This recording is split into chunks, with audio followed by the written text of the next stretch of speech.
دیکھیں اس وقت سب سے پہلے میں بات کروں گا کہ پاکستان اس وقت ورجہ کرائسس میں ہے. پاکستان میں اس وقت جو کرائسس ہے وہ اتنی گمبھیر ہو چکے ہیں، یعنی معاشی طور پر پاکستان دیوالیہ پن کے قریب، امن و امان کی صورتحال انتہائی بدترین ہو چکی ہے اور ملک میں کوئی قانون نہیں ہے. جنگل کا قانون ہے، بنا ریپبلک ہے. اور ابھی فیصلہ ہوا ہے کہ بلوچستان میں ایک بہت بڑا آپریشن شروع ہونے والا ہے. بلوچستان امن اسٹیٹ کی رٹ مدت بلوچستان میں ختم ہو چکی ہے. روزانہ کے حساب سے ہمارے فوجی جوان شہید ہو رہے ہیں. تقریباً ایک مہینے میں 100 سے زیادہ ہمارے فوجی جوان شہید ہوئے.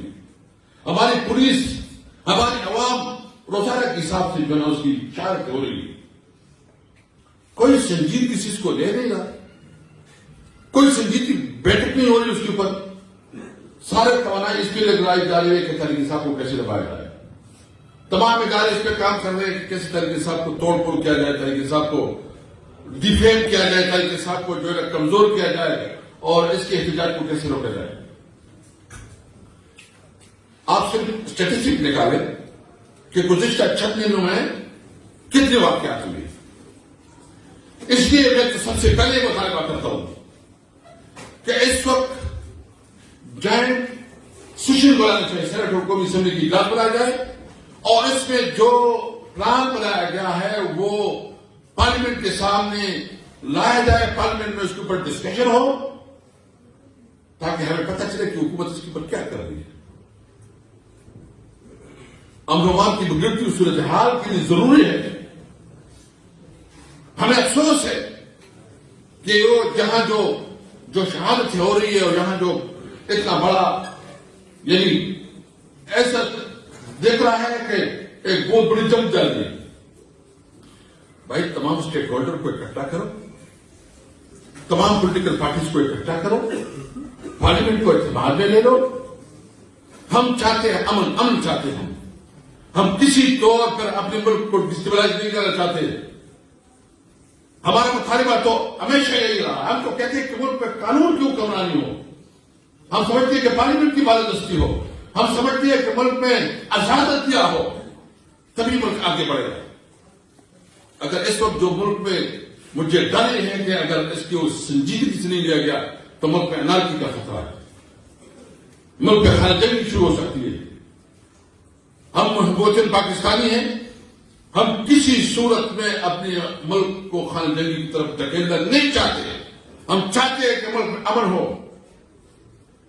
آپ نے جو کیا ہے، جو ہمارا تھوڑا بات خاص کر جو خیبر پختونخوا کیا علاقہ ہے اور جو بارڈر کے ساتھ، وہ تو ایک ہی قبائل ہیں، ان کا آپس میں روزگار ہے، کاروبار ہے. آپ نے اس کو بند کیا کہ کس بات نہیں ہے. وہ مقامی لوگ، وزیر ایک طرف بھی ہے دوسری طرف بھی ہے، مسعود ایک طرف بھی ہے دوسری طرف بھی ہے، مغل ایک طرف بھی ہے دوسری طرف بھی ہے، باجوری ایک طرف بھی ہے دوسری طرف بھی ہے. آپ کہتے ہو یہ نہیں کرتے. بھائی اس کا تو ایک کا حجرہ ایک طرف ہے، مسجد دوسری طرف ہے، گھر دوسری طرف ہے، زمین کھیتی باڑی دوسری طرف ہے. وہ تو آپس میں روزگار کرتے ہیں اور آپ اس کو اسمگلنگ بولتے ہو. اچھا بتاؤ کہ تم جو ہے اس کو روک رہے ہو، پاکستان کے ساتھ تم نے ہمارا کاروبار بند کر دیا، اس کے اوپر قدر لگائی. پاکستان اور پاک افغان ٹرانزٹ کے خلاف جو ہے نا ایک منظم پروپیگنڈا کیا گیا، اس کو تقریباً بند کر دیا گیا. جو اس وقت ایران کی طرف جو ہے ہمارا سارا بزنس جو ہے وہ ٹرانسفر ہو رہا ہے. آپ یہ پوچھیں کہ یہ لوگ قائم نہیں کیا آپ نے وہاں کوئی ڈیولپمنٹ دیے، کہ کوئی میگا پروجیکٹ دیا ہے، کیا انڈسٹری لگائی ہے؟ آپ نے انڈسٹری نہیں لگائی، آپ نے کاروبار نہیں دیا، آپ نے روزگار نہیں دیا. اور آپ سمجھتے ہیں کہ ہم اس طرح جو ہے نا اس کو اور صرف بندوق کے زور پہ آپ سب کو ڈیل کرنا چاہتے ہیں. سب سے پہلے آپ افغانستان کے ساتھ، ایران کے ساتھ، چائنا کے ساتھ، بلکہ تمام پڑوسی ممالک کے ساتھ تجارت کی جو کوریڈور ہے وہ کھول لیں تاکہ لوگوں کو روزگار ملے، امید آئے، ہوپ آئے. جب ہمارے نوجوانوں کے پاس امید ہوگی، ہوپ ہوگا، تو تب ہی آپ ایکسٹریمزم کو ختم کر سکیں گے.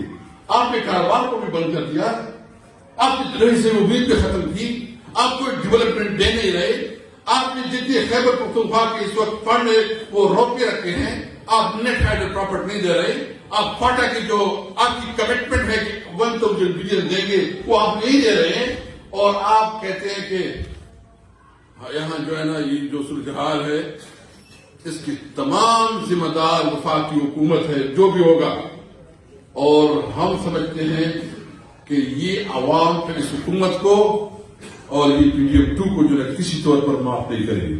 ہمارا مطالبہ ہے, ہم 4 مطالبے کرتے ہیں. نمبر 1 ہمارا مطالبہ ہے کہ عمران خان اور ان کے تمام جو قیدی ہماری لیڈرشپ کے سب کو رہا کیا جائے. منظور ہے تمہیں؟ منظور ہے کہ نہیں؟ نمبر 2 ہمارا مطالبہ ہے کہ جو ہمارا مینڈیٹ چھینا گیا ہے وہ مینڈیٹ واپس کیا جائے. نمبر 3 ملک میں آئین اور قانون کی بالادستی قائم کی جائے. اور ہمارا مطالبہ ہے کہ افغانستان کے ساتھ جو ہماری تجارت ہے, کاروبار ہے, اس کو کھولا جائے اور ہوا میں ہمارے لوگوں کو جینے کا حق دیا جائے. منظور ہے؟ ہمارا مطالبہ ہے کہ جو خیبر پختونخوا کی جتنی بقایا جات ہے وہ نیٹ ہائیڈل پراپرٹ کے ہیں, وہ جو ہمارا LFC کے حوالے سے بنتے ہیں, جتنے ہمارے بقایا جات ہیں تمام بقایا جات واپس کی جائے. انشاءاللہ اس جنگ میں ہم ملک میں آئین اور قانون کی بالادستی کے لیے اپنی جنگ کو جاری رکھیں گے. ہم اس پاکستان کو پرامن پاکستان دیکھنا چاہتے ہیں.